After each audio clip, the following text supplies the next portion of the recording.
लक्ष्मीला बोलवायचं असेल तर घरातलं ओझं काढून टाक. लक्षपूर्वक ऐक. लक्ष्मी ही केवळ सोन्या नाण्याची पैशांची देवी नाही, ती ऊर्जा आहे, ती चैतन्य आहे.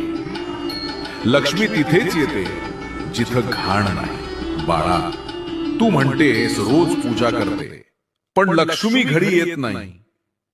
तू जरा तुझ्या घरात बघ. जुने कपडे, तुटलेल्या गोष्टी, नको असलेली कागद, सगळं साठवून ठेवलेले असणार. तेच अडथळे आहेत. कारण जिथं जुना कचरा असतो तिथं नवं काहीच येत नाही. ए बाळा, प्रत्येक आठवड्यात एकदा वेळ काढ. बघ, जे काही वापरत नाहीस ते बाहेर फेकून दे. चांगले असेल तर ते कोणाला तरी दे ज्याला त्याचा उपयोग होईल.